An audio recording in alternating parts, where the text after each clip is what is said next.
Bon, tout d'abord, je vais vous présenter le matériel que vous avez reçu, à savoir un jeu de cartes et une enveloppe. Alors, le jeu de cartes, c'est un jeu Phoenix à face blanche. Et à l'intérieur de l'enveloppe se trouvent également trois cartes Phoenix à face blanche. Vous allez me dire pourquoi en mettre trois autres. Ben, elles ont une petite particularité, c'est que les trois cartes, c'est qu'il s'agit de cartes courtes. Et c'est le principe des cartes courtes qu'on va associer à une particularité du jeu Phoenix, à savoir l'asymétrie des dos, qui vont nous permettre de monter cette routine, comme vous avez pu la voir dans la présentation. Alors, afin que visuellement on puisse bien prendre conscience des choses, je vais échanger les cartes courtes rouges par des cartes bleues. D'accord? Donc les cartes bleues sont vos cartes courtes. Je vais commencer par vous parler de l'asymétrie présente sur les jeux Phoenix. Donc une asymétrie, c'est le fait qu'une carte ne soit pas totalement identique d'un côté et de l'autre. Si je regarde les deux cartes là au-dessus, on voit une légère différence. La différence se situe ici. Ici, vous avez un trou qui n'est pas présent sur cette carte-là. Vous voyez, je vous le mets bien près, le trou ici, et là, on n'en a pas. Et de l'autre côté, donc ça nous fait l'inverse. Là, sur les cartes, on voit qu'on a un trou qui est présent.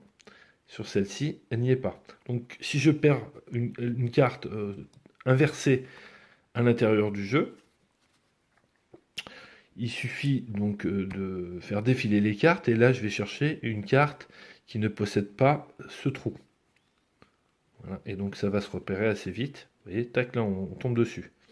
A l'inverse, donc on a nos cartes qui ne possèdent pas de trou à cet endroit-là, et en faisant défiler, un moment va apparaître un trou. D'accord? Ici. Donc ça, c'est cette asymétrie. On va l'utiliser un moment dans la routine. Puisque pour cette routine, je voulais que le jeu puisse être mélangé par le spectateur. Donc qu'il ait un choix complètement libre. Et que surtout, on récupère les informations de façon à ce qu'il ne puisse rien déceler. Déjà en ayant fait mélanger le jeu, mais aussi en ayant couper le jeu à un moment, etc. Et surtout en tenant le jeu dans le dos ou bien caché sur la table. Alors, je vais vous décrire la routine depuis le début. Ce qu'il faut savoir, c'est qu'il y a un montage à faire. Et vous dites peut-être, oui, il y a montage, mais le jeu est mélangé. Oui, le jeu est mélangé, bien qu'il y ait un montage, tout simplement parce que le montage n'est pas dans le jeu au départ. Je vous explique, il y a une carte courte qui est dans le jeu, qui va être mélangée. Les deux autres cartes courtes vont être associées à trois autres cartes. Alors, pour notre exemple, on va faire le montage suivant, c'est-à-dire l'exemple où on dit, avec le spectateur, on lui fait faire un exemple à quatre cartes. Il faut pour cela placer une carte courte en deuxième position et en cinquième position. D'accord? Deuxième position à partir du dessus, cinquième position. Ce montage va aller en poche arrière, le dos collé à nous. Et donc, si vous voulez, après on va le récupérer et le placer sur le jeu. Tout simplement. Alors, le jeu est mélangé par un spectateur qui va perdre la carte asymétrique. Donc en fait, notre carte bleue, vous placerez une carte rouge, bien évidemment, mais en l'inversant pour pouvoir repérer l'asymétrie. Donc le jeu est mélangé par un spectateur. Pour ce qui est du mélange, il est certain qu'un mélange traditionnel peut être un peu risqué, puisque le spectateur peut être amené à découvrir des cartes blanches. D'ailleurs, je tiens à souligner que jamais la routine n'a été présentée comme dire au spectateur que le jeu devient blanc. Ça, c'est l'inconscient collectif qui fait qu'on est convaincu d'avoir face à nous un jeu normal. Mais moi, ma position, c'est de lui dire que non, on avait l'impression de travailler avec un jeu normal, alors qu'il n'en est rien. Et malgré cela, malgré que le jeu soit blanc, on a retrouvé sa carte. Mais rien ne vous empêche d'utiliser cette routine après d'autres routines de cartes où là, vous allez utiliser un jeu normal. Donc, en faisant un change de jeu, le spectateur ne s'en rendra pas compte et vous passerez sur cette routine où là, vous pourrez effectivement donner le sentiment que le jeu est devenu blanc. Alors, pour éviter d'avoir fait un mélange traditionnel, il y a plusieurs solutions qui s'offrent à vous. La plus simple, c'est d'amener un spectateur à faire des coupes successives qui vont donc modifier l'ordre du jeu. Ça peut suffire amplement. Vous pouvez également, en termes de coupe, l'amener à couper le jeu en deux. Ensuite, chaque partie en deux. Et à nouveau, chaque partie en deux. Hop, attendez, je ne vais pas couper sur la... Bon, c'est pas grave, à la limite, que ce soit coupé sur la carte courte. Voilà, donc là, on a 8 paquets. Et quand il a établi ces 8 paquets, on va lui demander de nous les redonner un par un dans l'ordre de son choix. Hop.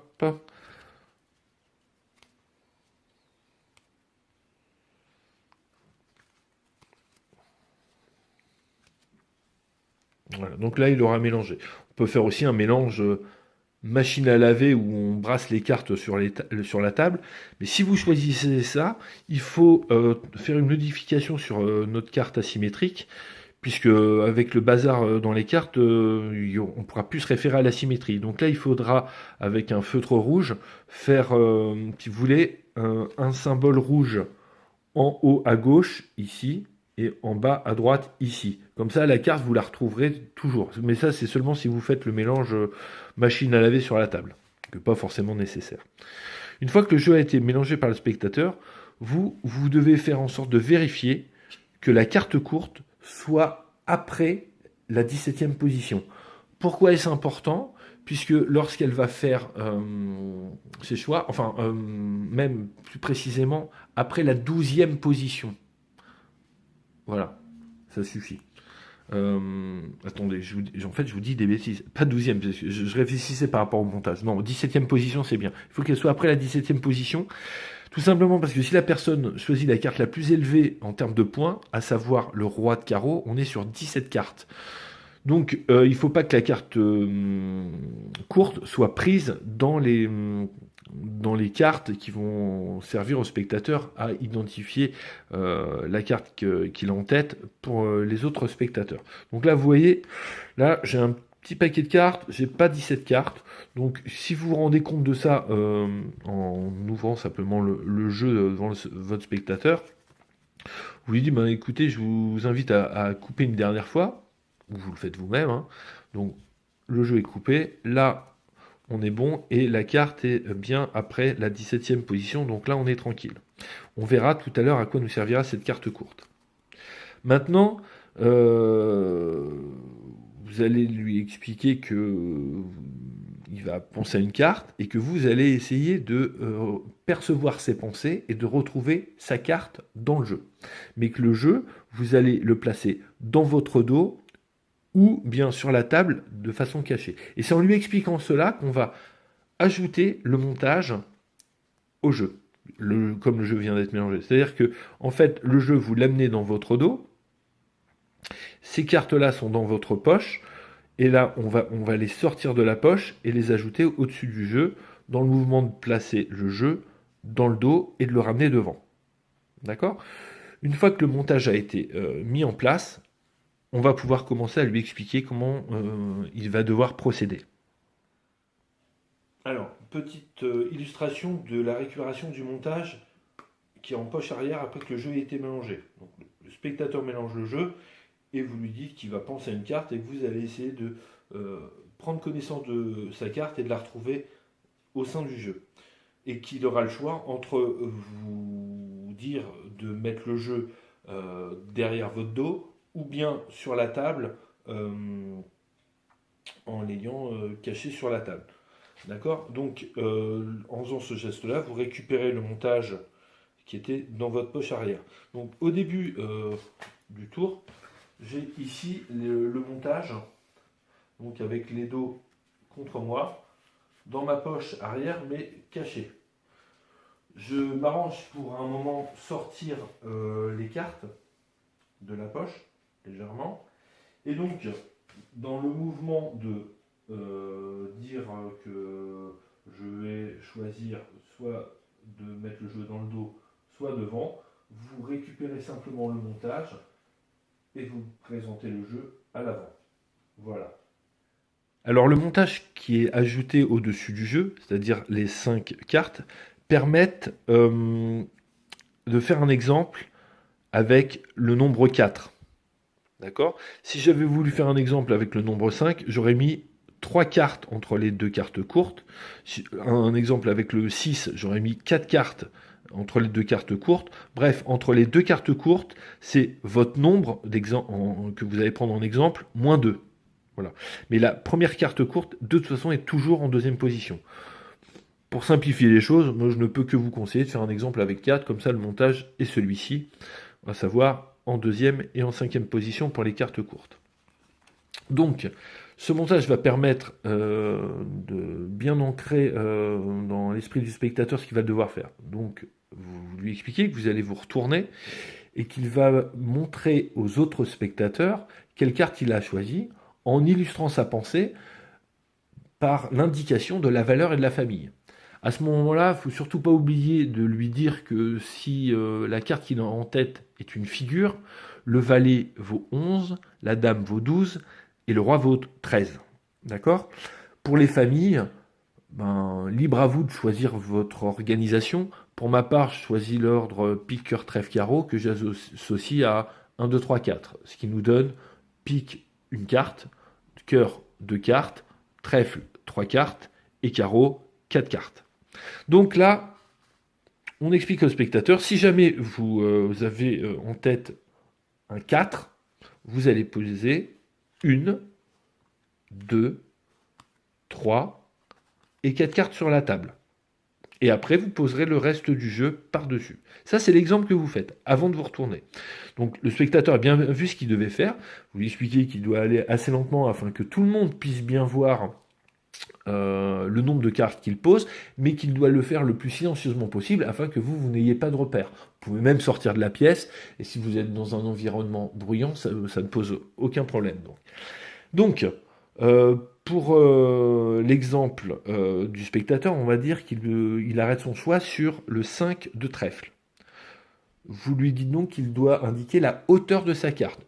Il va indiquer donc qu'il a en tête un 5. Il pose 1, 2, 3, 4, 5 cartes. Et il pose le reste du jeu. Ensuite, une fois que c'est fait, vous lui dites qu'il doit indiquer aux autres spectateurs quelle est la famille de sa carte. Comme il pense au trèfle, il va poser 3 cartes. 1, 2, 3 cartes. Et il pose le reste du jeu ensuite dessus. Maintenant, en fait, en dessous du jeu, on a le montage suivant, si vous voulez. Alors, attendez, hop. J'ai perdu l'autre carte bleue. Non, elle est là. Vous voyez, on a ici, on a 3 cartes à l'extrême gauche qui vont définir la famille, à savoir le trèfle. Et entre les 2 cartes courtes, on a 1, 2, 3, 4, 5 cartes. Donc pour la hauteur, on sait que nous avons donc le 5 de trèfle. Le montage effectué par le spectateur après avoir défini la hauteur et la famille se trouve en dessous du jeu. Et nous, on va lui donner le sentiment, réel d'ailleurs, que ce montage, cette indication qu'il a faite aux autres spectateurs, va être perdu au milieu du jeu. Pour ça, on lui dit, écoutez, moi en fait je vous propose de retrouver votre carte, mais pas simplement comme ça, en regardant dans le jeu et en sortant une carte. Non, moi je vais mettre mon jeu derrière mon dos ou sur la table et il sera caché. En faisant ça, donc vous voyez, on va chercher la troisième carte courte qui est sortie en illustrant quelque chose qu'on ne va pas faire, et on lui demande à ce moment-là, voilà, vous préférez quoi? Que je mette le jeu dans mon dos ou bien sur la table et qu'il soit caché. La personne fait son choix, et donc là, vous récupérez la carte que vous avez posée, qui est votre carte courte, vous la posez au-dessus du jeu, et vous effectuez une coupe. Pas la peine de faire une coupe de dingue, hein, un tiers du jeu maximum, ça suffit amplement. Donc, cette carte courte, elle va être en dessous du montage du spectateur. D'accord? À partir de là, vous placez votre jeu dans votre dos ou sur la table sous couvert d'un foulard, d'un manteau ou je ne sais quoi, et vous allez pouvoir effectuer le pic à l'aveugle de la carte du spectateur, que nous allons voir à présent. Alors, pour le pic de la carte du spectateur, il va s'effectuer en 3 temps. C'est-à-dire, premier temps, on va devoir évacuer le paquet que l'on a déplacé en faisant une coupe, et ensuite, on va prendre connaissance de la famille, et enfin, de la hauteur de la carte. Et on va faire en sorte que, à la fin, nos 3 cartes courtes soient au-dessus du jeu, afin de ne pas perdre de temps à les rechercher pour la prochaine fois. Alors, comment ça se passe? Les cartes courtes servent à l'effeuillage, puisque à l'effeuillage, si vous voulez, quand vous effeuillez le jeu, vous voyez, tac, il y a un bruit qui est différent et on le sent vraiment que le jeu bloque à cet endroit-là. Donc ça va être notre repère. Euh, Prenez le jeu en position de donne, vous créez un biseau avec l'index, le biseau qui va vous permettre d'effeuiller plus tranquillement face à vous. Donc premier temps, vous allez chercher la première carte courte. Donc vous effeuillez.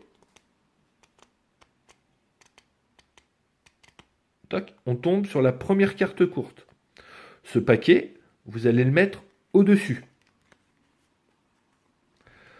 Ensuite, on va chercher les cartes qui vont définir la famille. Donc on commence, on effeuille. Toc, on sent qu'on s'arrête sur une carte courte.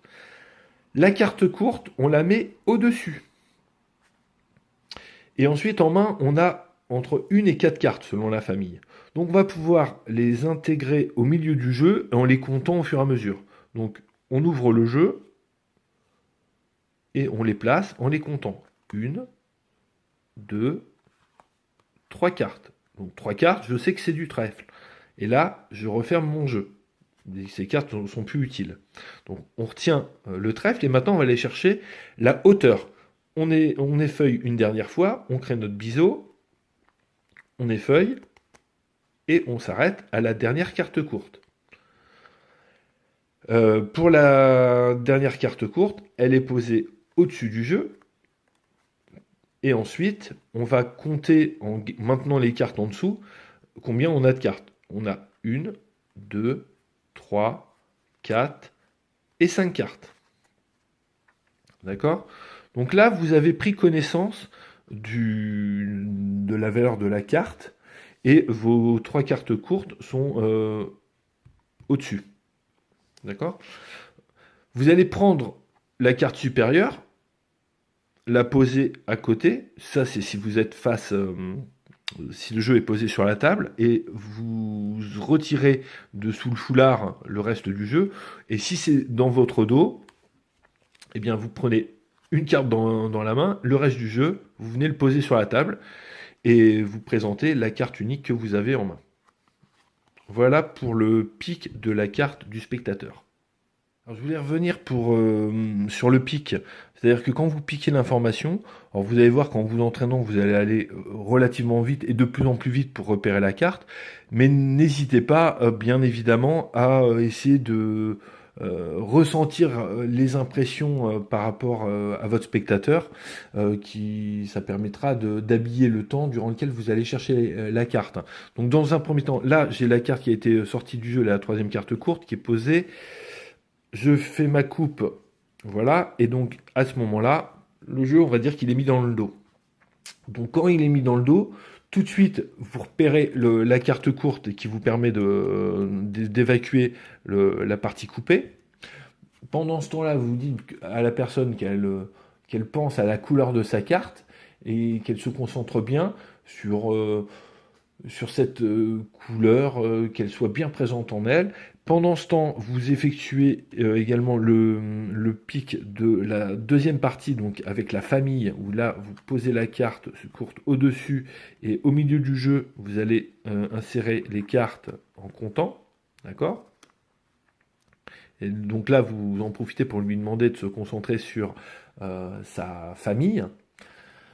Et ensuite, lorsque vous avez le jeu en main, quand vous avez la dernière coupe, où vous avez les cartes correspondant à la hauteur, vous placez la carte courte au-dessus, et vous lui dites, voilà, je vais nommer les différentes valeurs de cartes. Quand j'arrive à votre valeur de carte, vous pensez stop. Vous ne dites pas stop, vous pensez stop. Donc là, eh ben, vous commencez à compter, et en même temps, vous nommez les cartes. Donc on a l'As, le 2, le 3, le 4, le 5. Là, vous savez que vous avez terminé, donc sa carte sera le 5 de trèfle, d'accord, et vous continuez à compter. 6, 7, 8, 9, 10, valet, dame et roi. Voilà. À partir de là, voilà, le temps a été habillé correctement. Après, vous allez certainement trouver, je suis certain, d'autres idées pour habiller ce moment-là. Mais vous verrez que, sincèrement, le pic à l'effeuillage en 3 parties va très vite, en fait. Si maintenant, vous voulez supprimer une étape, voici comment faire. Donc, si vous voulez supprimer une étape, on va pas sortir la troisième carte courte du jeu. On n'en a même pas besoin de cette troisième carte courte. Une fois que la personne a mélangé le jeu et qu'elle a choisi sa carte, qui est le 5 de trèfle, donc avec le montage qui est en dessous, vous n'allez avoir qu'à effeuiller 2 fois, puisque le jeu, vous n'allez pas le couper là. Et donc, comme il n'est pas coupé, ben on va chercher l'information directement de la famille, donc la carte courte posée au-dessus, et ensuite on va placer à l'intérieur du jeu les cartes qu'on a en main en les comptant. 1, 2, 3. Voilà, donc là je sais que j'ai du trèfle.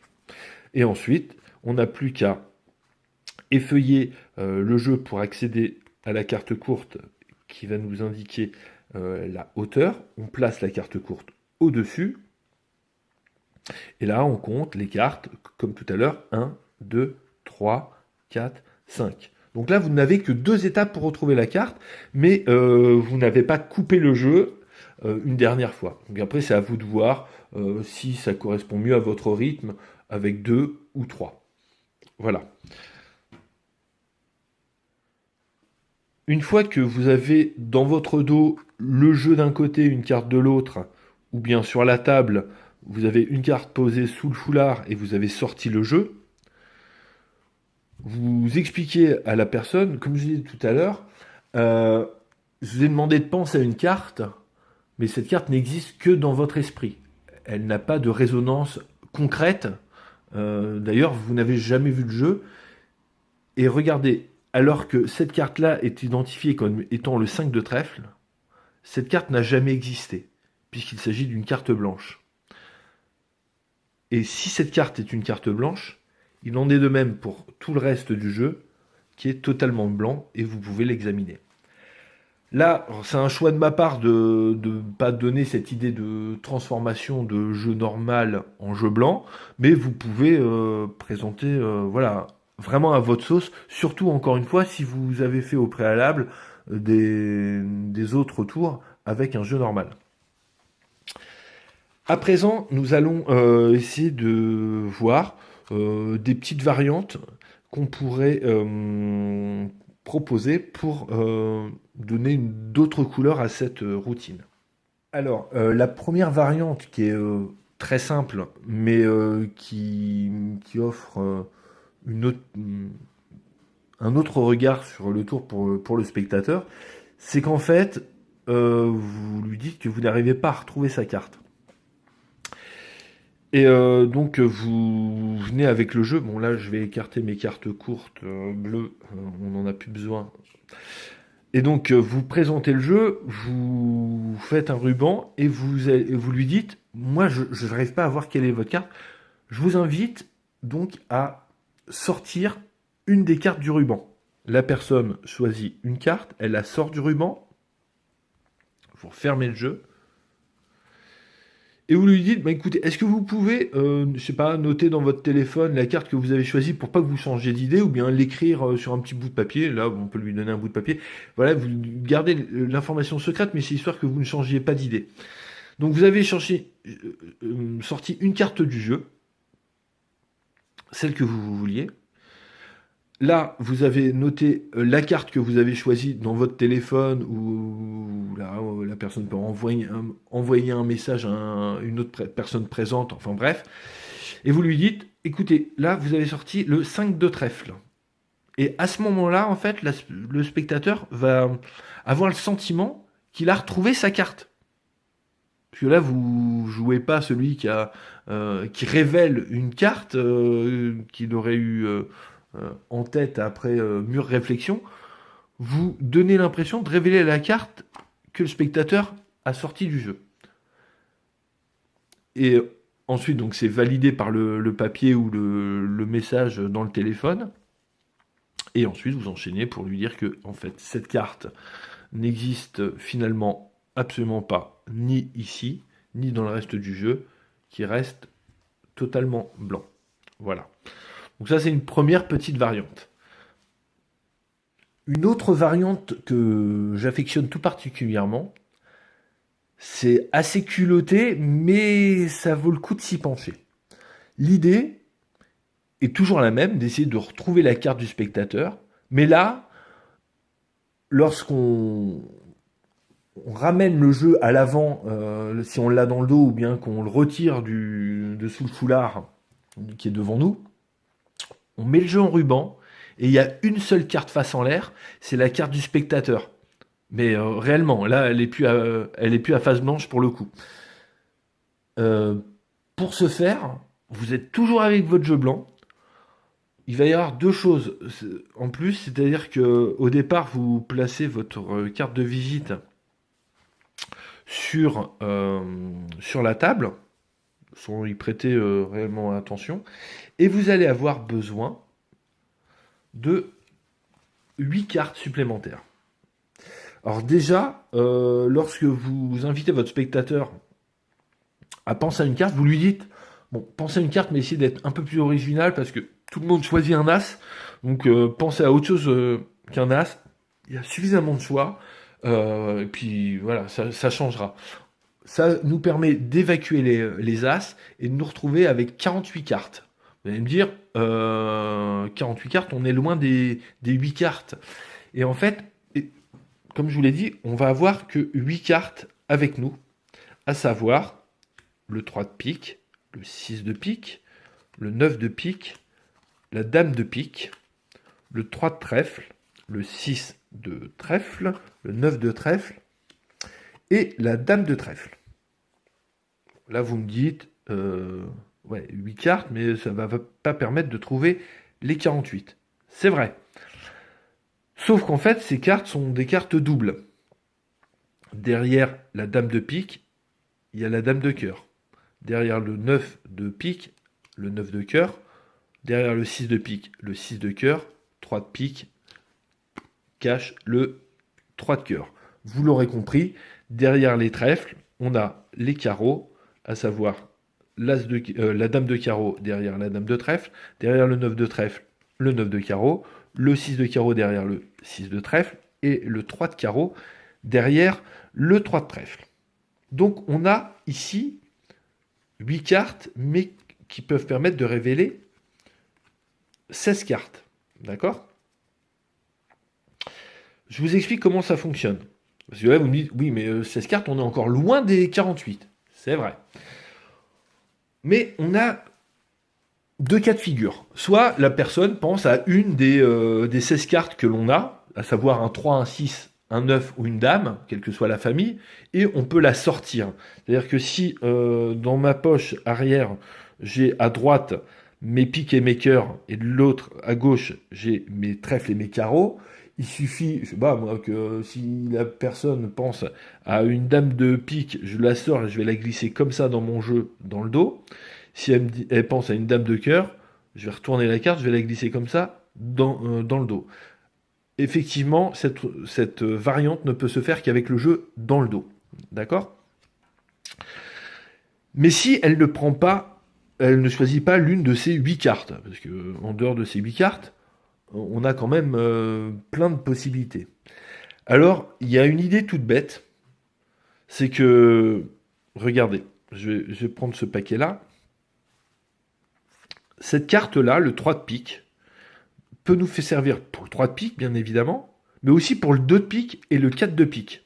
C'est-à-dire que si par exemple la personne choisit le 4 de pique, vous allez insérer dans le jeu le 3 de pique, vous allez étaler votre ruban et révéler le 3 de pique, la personne va vous dire « Ah bah c'est pas ma carte, moi c'était pas le 3 de pique, c'était le 4 de pique ».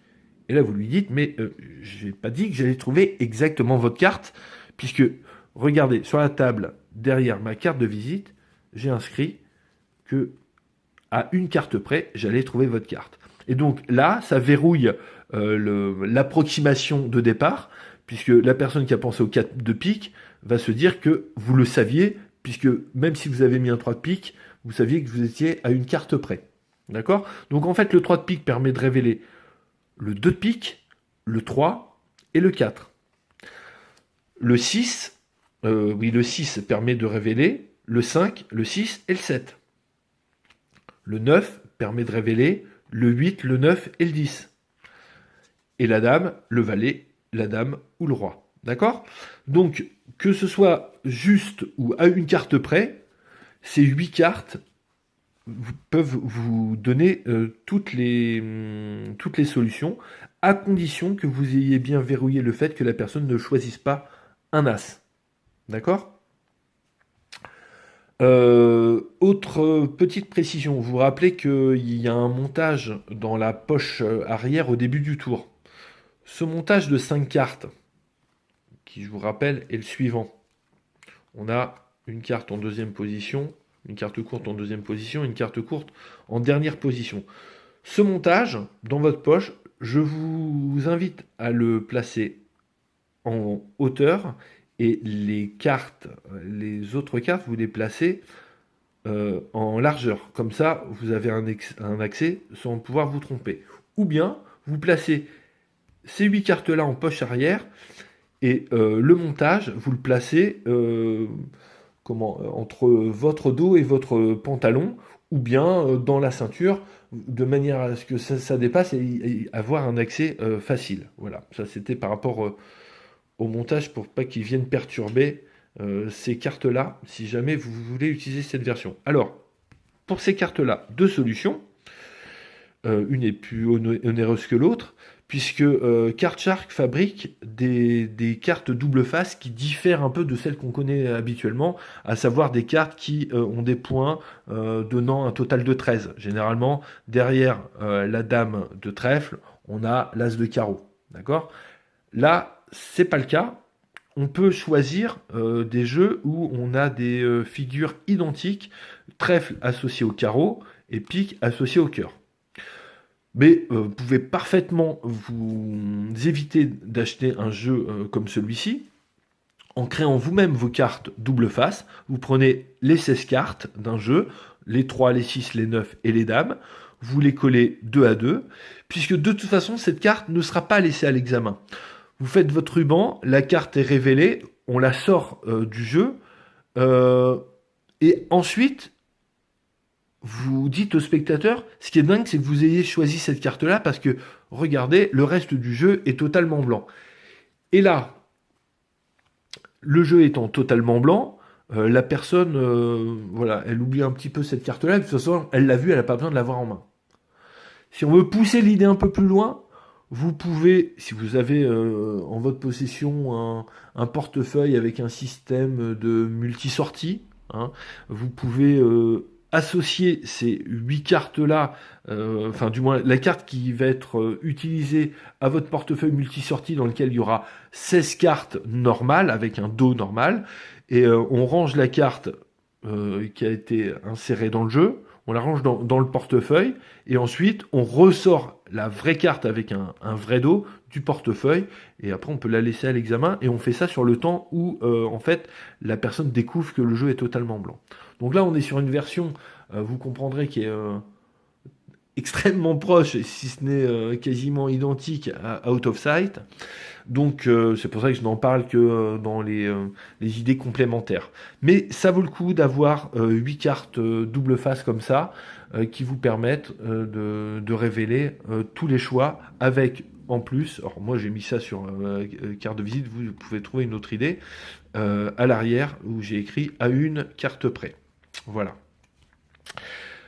Voici pour les idées supplémentaires. Alors, je pourrais vous parler aussi de l'association d'une routine comme celle-ci avec un produit que j'adore, qui est l'application Inject. Si vous ne la connaissez pas, jetez-vous dessus. Elle vous permet vraiment des effets extraordinaires en utilisant pas votre portable, mais en utilisant des portables de spectateurs. Donc là, on pourrait faire la routine du DMB, du BMD, pardon. Simplement, vous faites une prédiction sur le téléphone d'un spectateur, vous faites votre routine, vous révélez la carte, vous révélez qu'elle est blanche, que tout le jeu est blanc, et vous invitez le spectateur à reprendre le téléphone qui est dans sa poche depuis le début, et il découvre que votre prédiction était juste. Voilà. Je suis sûr que vous aurez plein d'idées à partager.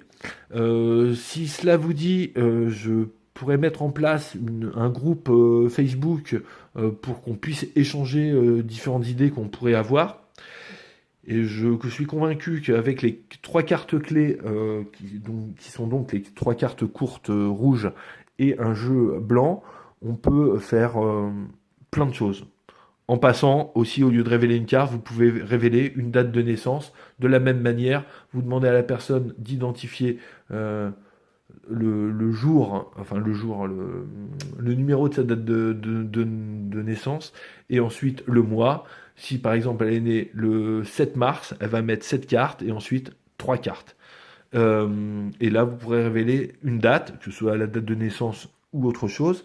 Dans ce cas-là, attention, n'oubliez pas de mettre la 3e carte courte plutôt vers la fin du jeu, parce que si la personne est née le 31 décembre, on a 31 plus 12 qui nous donne 43. Et voilà, ou bien vous passez de la 3e carte courte et vous ne faites pas la coupe avant de piquer les informations. Voilà, je pense avoir terminé pour les différents points que je souhaitais aborder avec vous concernant cette routine. J'espère que vous aurez autant de plaisir que moi à la faire, que les retours que vous aurez de vos spectateurs, parce que c'est eux qui priment. Ce sont les spectateurs à qui on propose des moments de magie, et c'est la plus belle des magies se trouve dans leur regard lorsqu'ils découvrent un effet. J'espère que voilà, que tout se passera bien pour vous, et vous verrez que, à mon sens, ce genre de routine a quelque chose d'intéressant, puisqu'elle ne se termine pas comme on l'imagine au départ. Voilà, un spectateur va être surpris par le fait que vous trouviez finalement une carte dans un jeu totalement blanc, et lui n'aura absolument pas pensé au début de la routine que le jeu allait être complètement blanc. Merci du temps que vous m'avez accordé à m'écouter. Et puis à très bientôt pour d'autres participations magiques. Pour les cartes double face, prenez les 4 piques cœur que vous placez en poche arrière. Alors moi je place les cartes côté noir vers moi à l'intérieur de ma poche. Là, dans cette poche-là, je vais le mettre à l'horizontale. Voilà, le jeu, puisque par-dessus, hop, je vais placer également le montage du jeu. Et là, je le mets verticalement. Comme ça, j'ai un accès facile sans être dérangé par l'autre paquet. Et dans l'autre poche, je vais placer donc, les doubles faces trèfle et carreau en mettant trèfle tourné vers moi dans ma poche. comme ça. Donc, ensuite, je pourrais accéder facilement à l'une des 4 cartes là pour les 3, 6, 9 dames en trèfle et carreau, et ici pour les piques et les cœurs.